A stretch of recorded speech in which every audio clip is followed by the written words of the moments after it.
Day 6 मा चाहिँ हाम्रो पुश डे 2 हुन्छ।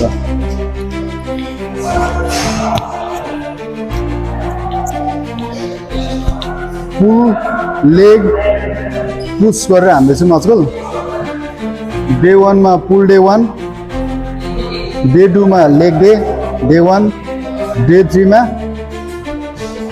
पुश डे 1 अनि डे 4 हुन्छ। डे 4 मा के गर्छौँ भन्दाखेरि पुल डे 2 अनि day 5 leg day 2, day 6 push day 2, last day Friday gym आइपुग्यो, चेन्ज गऱ्यौँ, फ्री खायो। अब के गर्छौँ भन्दाखेरि 5 मिनट हामी ट्रेडमिल वक गर्छौँ, एकदम धेरै स्पिडमा पनि होइन, एन्ड डाइनामिक एक्सर्साइज गर्छौँ 5 मिनट एन्ड त्यस पछाडि जान्छौँ वर्कआउटमा। डाइनामिक एक्सर्साइज चाहिँ 5 मिनट गर्छौँ। सबैभन्दा स्टार्टमा पुस दिएको दिन इन्जोर्ड हुने भनेको चाहिँ सोल्डर हो मेन भनेको।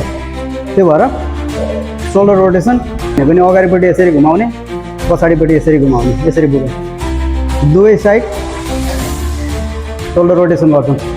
रिभर्स पनि इन फ्रन्ट पनि मजाले सोल्डरमै फिल गरेर चाहिँ गर्दा चाहिँ स्लोली 10, 15, 20 जति गरे पनि भयो।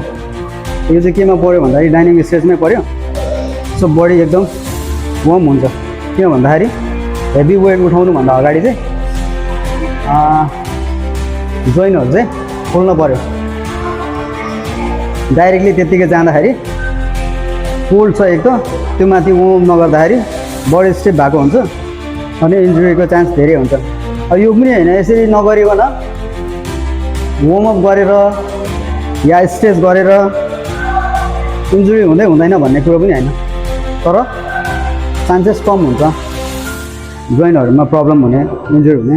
सो त्यही भएर मिनिमाइज गर्छौँ हामी जति सक्दो रिस्कलाई, यानि इन्जुरी हुन नदिनु कोसिस गर्नु भनेको रिस्क मिनिमाइज गर्नु हो नि त।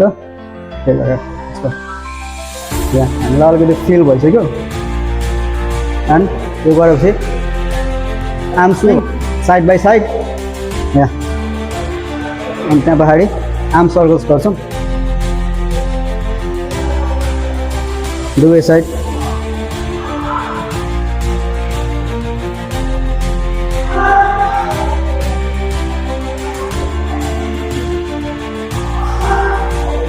अनि हामी के भन्छौँ भन्दाखेरि जहिले पनि भरे जाँदाखेरि भरे 10 मिनट ढिलो होस् तर स्ट्रेचिङ गरिसकेर जाने। अनि सुरुमा वर्कआउट गर्दाखेरि पनि वार्मअप गर्ने नै गर्ने, धेरैले वार्मअप र स्ट्रेचलाई प्रायोरिटी दिँदैन नि त। त्यो भएर एन्ड टोर्सो ट्विस्ट गर्छौँ।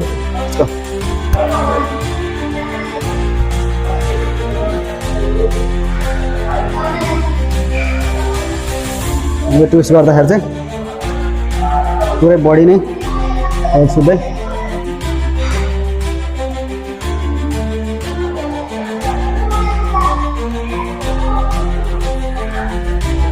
यसरी स्ट्रेच गर्छौँ। यसलाई चाहिँ सर्ट टाइम होल्ड गरेर गर्छौँ। किन भन्दा वार्मअप भनेको डाइनामिक स्ट्रेचभित्र पऱ्यो, लङ टाइम होल्ने बित्तिकै त्यो स्टार्टिङ स्ट्रेच भयो। लङ टाइम होल्ड गर्दा चाहिँ स्टार्टिङ स्ट्रेच भयो। त्यो चाहिँ के हुन्छ भन्दा बडीले चाहिँ पुल डाउन मोडमा जान्छ, मतलब सट डाउन मोडमा जान्छ। जब हामी लङ टाइम होल्ड गरेर स्ट्रेच गर्छौँ मसल्सले चाहिँ के सिग्नल पाउँछ भन्दाखेरि अब रिल्याक्स हुनुपर्छ भन्ने खालको मेसेज पाउँछ। सो त्यही भएर हामी सर्ट टाइम मात्रै होल्ड गरेर यसरी मोमेन्टम दिएर, जस्तै मैले कसैलाई देखाएको थिएँ फर्स्टमा वार्मअप यसरी गर्ने, सर्ट टाइम त्यो मोमेन्टम लिएर, मोमेन्टम इन द सेन्स कि थोरै टाइम लिएर स्विङ गर्ने, रोटेसन गर्ने कामहरू गरेको देखिन्छ। त्यो ठिक छ, तर वर्कआउट सकिसकेर पनि मेबी त्यति धेरै ज्ञान नभएर होला भन्नु खोजेको। म खतरा एक्सपर्ट भन्नु खोजेको होइन, त्यही पनि नर्मली उहाँहरूलाई चाहिँ के मेसेज भन्दाखेरि लास्टमा गर्ने स्ट्रेच भनेको चाहिँ स्ट्याटिक हो। सो स्ट्याटिक भनेको चाहिँ के को लागि हो भन्दाखेरि रिल्याक्सेसनको लागि, यानि सट डाउनको लागि। बडीलाई के मेसेज दिनुको लागि हो भन्दाखेरि अब वर्कआउट सक्यो, मसल चाहिँ के भएको हुन्छ भन्दाखेरि फटिक भएको हुन्छ, त्यसलाई चाहिँ लङ टाइम स्ट्रेच गरेर चाहिँ रिल्याक्स गर्नुको लागि हो। त्यही भएर मोमेन्टम लिएर सर्ट टाइमको लागि हिन्जिङ गरेर यसरी गरिरहेको देखिन्छ। त्यो लास्टसम्म गर्दाखेरि चाहिँ जे गरे पनि होल्ड गरेर यसरी long time 20 second 30 second hold गरेर गर्ने हो। अब तब चाहिँ त्यो चाहिँ स्ट्रेचिङ भयो स्ट्याटिकवाला, जसले चाहिँ मसललाई चाहिँ कुल डाउनको लागि मेसेज दिन्छ। अब यसैलाई चाहिँ यसरी मोमेन्टम लिएर सर्ट टाइम होल्ड गऱ्यौँ भने यो डाइनामिक भयो। अब स्टिल मेसेज के गयो मसललाई भन्दाखेरि चाहिँ अब हामी केही गर्न जाँदैछौँ, वर्कआउट गर्न जाँदैछौँ, वार्म हुनुपर्छ, रेडी हुनुपर्छ भन्ने मेसेज हुन्छ। त्यही भएर एन्ड नभुलिकन वेट पनि रोटेसन गर्ने, किनभने इरेक्टर स्पाइन जुन हुन्छ गएर चाहिँ कहाँ टच भएको हुन्छ भन्दाखेरि चाहिँ यो लास्टमा आएर यहाँ हेडमा, त्यो त्यसलाई पनि वार्म गर्नुपर्छ। किन भन्दाखेरि वर्कआउट त त्यसको होइन, ब्याकको पनि होइन, ट्र्याप्सको पनि होइन, त्यसकै हो, तर पनि इङ्गेज त्यो मसलहरू पनि हुन्छ। सो वार्म गरेको त्यसलाई पनि राम्रो। यसको दुवै साइड बोथ 10-15 काउन्ट गरेर गर्ने, इजिली फिल भएर एकदमै स्ट्रेच दिएर फेरि गर्ने होइन।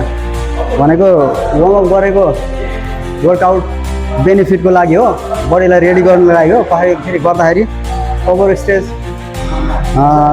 दिएर गर्दाखेरि चाहिँ थाहा भयो कि लास्टमा उल्टै त्यो वार्मअपले नै मसल टेयर भइरहेछ अरे, त्यो हुनुभन्दा कम सर्कल लिएर पेन फ्री रहनको लागि गर्ने हो।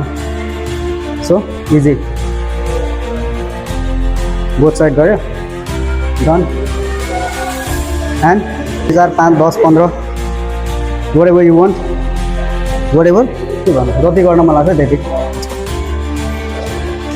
अनि सुरुमा स्ट्रेन्थ भन्दा पनि स्ट्रेन्थ त हुन्छ बडीमा, तर के हुन्छ भन्दा बडी वार्म भएको हुँदैन। सो त्यही भएर वार्मअपको बेलामा चाहिँ नी पुसअप गर्दाखेरि अझै इजी बस्यो।